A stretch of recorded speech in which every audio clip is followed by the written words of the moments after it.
ndị ala anyị bụ ụmụ Igbo bi na mba ụwa dị iche iche ekele m ụnụ. Oge erukwala ọzọ mgbe onye riri ndudu ga-aṅụ mmiri.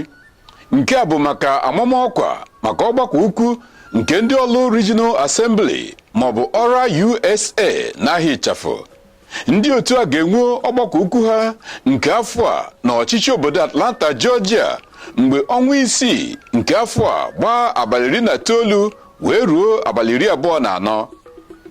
Aka na-achị ndị ọlụ na Amerịka bụ Chief Engineer Anthony Okpara ekwuola na ya na-atụ anya na Igbo bụ Igbo amụrụ n'obi na ndị bi n'ala Amerịka na-agọrọ ndị ọlụ ọfọndụ ga-awụcha maka ọkwa ngaji n'eze na nnukwu ụlọ oriri na nkwari nke Atlanta Airport Marriott Gateway bụ ebe mmemme a ga-asụrụ gede.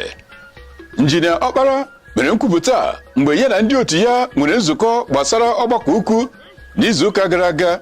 Odogwu nwoke akọwapụtara ụzọ pụrụ iche ihe eji mara ndị otu ya maka ihi na a na-amanwu odu n'ajị.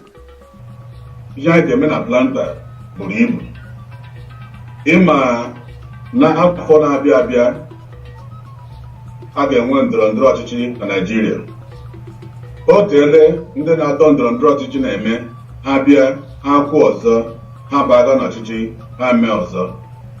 Ma n'afọ a ọra USA site na one of the committees anyị nwere a na-akpọ ọra Political Action Committee, ha ga-eme mechie ike mee ka o sure na ndị na-achọ ịdọ ndọrọndọrọ ọchịchị a ga-asa anya n'onye ha ga-akwado, n'ihi na a chọrọ ka akwado onye ga-eme ọ banye nga ahụ ọ nweghị ga-afọta ma ọ foji akpa nke ya, ọ bụ ka ọ baa nga ahụ mee ihe ga-abana ndị tinyere nga ahụ the community ndị ọ na-asa abụ ihe ga-abara onye ọbụla uru ọwụ na ọnụ onwe ya. Ihe anyị na-ekpekọ na Atlanta ọkwa otu a ga-echikwa nye aka ka anyị na-akwadokwe medical mission anyị na-eme ka afọ ka afọ. Anyị ga-esokwe rezukwa ego ka akwadokwe ihe anyị na-emere maka ụmụ nwaanyị, ego anyị na-enye ha eji azụ ahịa na ha mbara n'elu ya. Anyị na-ekwukwe ihe dịka sekuriti. So ihe anyị ga-eme na Atlanta ọ ga-abụ ihe dị iche. Anyị na-enyekwe scholarship ma ụmụ anyị na-etolite etolite ebe a. So ọ bụghị naanị ndị nọ n'ụlọ ka anyị na-enyere aka, anyị na-enyekwa ụmụ anyị n'ebe aka maka echi ọha ga-eme gịnị ga-anọchite anya anyị ma anyị pụọ. A na-achọ ka ọ bụrụ onye ọbụla n'ebe ọbụla na otu anyị nọ na ya bụ ọra USA ọlụ Regional Assembly. Ọ bụ otu ụmụ ọlụ niile na Amerịka. Ihe anyị na-emekwenụ awụghị naanị maka anyị nọ na Amerịka, ihe anyị na-eme maka ọdịmma ụmụnne anyị ndị nọ n'ụlọ. Kọchọ nyere ofe onye aka, nyere mmadụ abụọ aka, ha dị ha mma, ha soro mee gịnị nyere ndị ọzọ aka. Onye ọbụla chọrọ ịbịa ihe anyị na-eme na Atlanta, anyị ga-enye ha akwụkwọ ha ji abịa. Ha bịa ka anyị soro anyị mee ihe a, ka a sị na agbakọ nye mamịrị ga-abụ ụfụfụ. Osote onye isi ndị ọra USA n'ala Amerịka bụ Dr. Ụzọ Wilfred Unegbu bụ onye isi na-ahụ maka ahụike nke ndị otu a jiri ihu sara mbara wee kwupụta enyemaka ịgwọ ndị ọrịa n'ala ọlụ na-anaghị ego ọbụla na ụdị ọrịa dị iche iche ya na ndị otu ya na-ezute afọ ọbụla ha wụchara n'obodo ọlụ inyere ndị ọrịa aka. Ndị anyị na-ahụ ma anyị lọta ilezi ha anya, ha na-adị aṅụ ọṅụ nnukwu, ha na-adị ekele Chukwu otu anyị si agba mbọ kpọrọ doctors, pharmacists na ndị nurses were lọtara ụlọ jirikwa n'ọgwụ lọta bịa lezie ha. Ha na-abịa ṅụrị ọṅụ na-ekpere anyị ekpere na-ekele anyị na nke dị ukwuu, ị na-ekele anyị otu anyị si eme na-elezi ha medically. Ọ kọwakwara maka atụmatụ nke ndị otu a bụ n'uche maka ịrụ ụlọ ọgwụ ahụike n'obodo ha.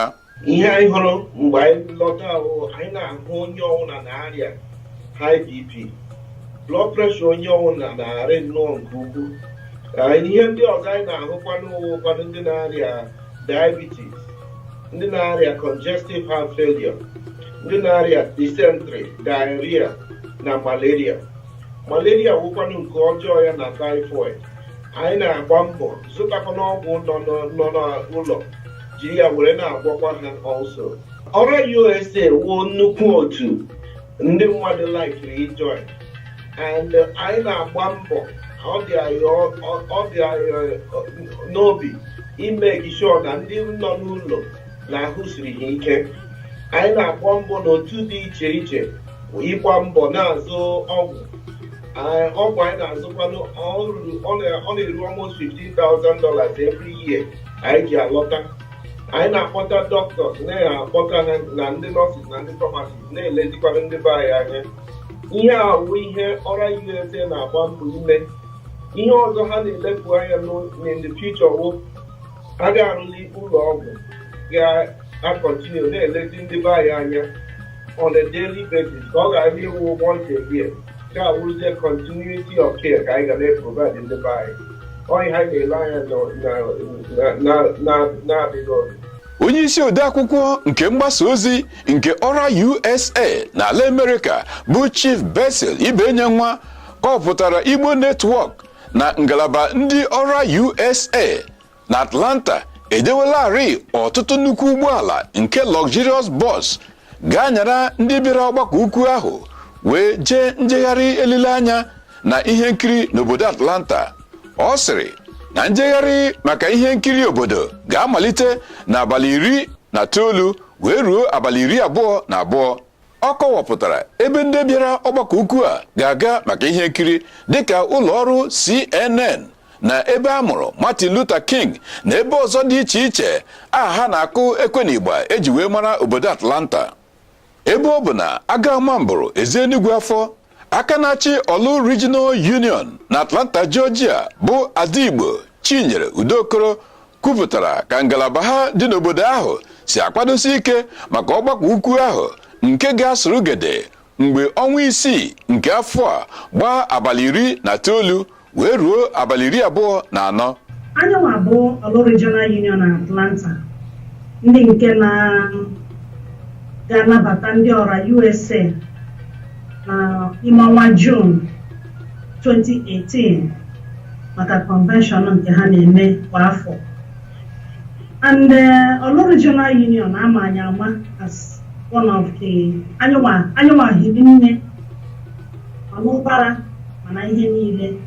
And anyị na-akwado ọfụma iji nabata ụmụnne anyị ndị nke ga-echi na mba dị iche iche were bịa ọgbakọwa a ga-enwe na June n'ime ọnwa June 2018. Ọ gbadosiri ụkwụ ike n'ala wee kelee ndị niile ya na ya so arụ ọrụ iji mee ka ọgbakọ ukwu ahụ kpụrụ ọkụ n'ọnụ ma bụrụkwa kwa akwụrụ. Anyị zuru ezu, anyị nwee mfu, anyị nwere mmadụ dịka awa PRO onwe ya bụkwanụ awa local OCOC chairman a na-akpọ Nze Emeka Odenigbo. Ọ ya maka ihe ndị a niile nọ n'aka. Na Secretary General anyị bụ Dr. Tony Abara, na ndị executive, all the members of the executive council na ndị local OCOC council, ndị a niile bụ ndị chịkọtara aka were na-ahụ na ihe niile a na-akwadoro ya ọfụma iji wee nabata ụmụnne anyị. N'ime ya kwa ndị ex-presidents anyị ha niile kwadokwara ya aja n'ukwu, ma ndị founding fathers na the general membership, maka na ihe ịhụrụ nnukwu ego ji ịbanye n'ime ya. Ọwụghị agwọ eji kwa ngwa egbu. Convention anyị hụrụ ọwụ nnukwu emume ka ọ bụ, and ego ga-abanye n'ime ya, ndo ego onye ọbụla nọ na this union na-abanye n'ime convention a. So anyị ji m ohere a were na-ekele ha maka agbamume nke ha nwere iji were nwee ike wepụta ego ha, wepụta energy ha, wepụta amamihe ha ịhụ na convention a na-emere ya ọfụma. Ana m ekele ha ihe nne. Biko ejikwa m ohere a were na-ekele ndị bụ ndị isi ndị na-achị Ọra USA, nke onye isi ya gọgọ bụ Maazị Chief Tony Ọkpara, and ọ bụ otu n'ime anyị na Atlanta. Chief Tony Ọkpara wụkwa member of Ọlụ Regional Union na Atlanta. So eji m ohere a were na-ekele maka mbọ nke ọ na-agba ịhụ na convention anụ a ga-ehiwe na Atlanta gara n'ihu na-enweghị ntụpọ ọbụla. na-ekelekwe Dr. Negbu bụ ya bụ the National OCOC chairman, na-ekele all the members of the Executive Council ndị Ọra USA, all the patrons, all the past presidents, and all the affiliate presidents. Ejikwa mozere a were na-ekele ha si onye ọbụla yerie na nke ochiri.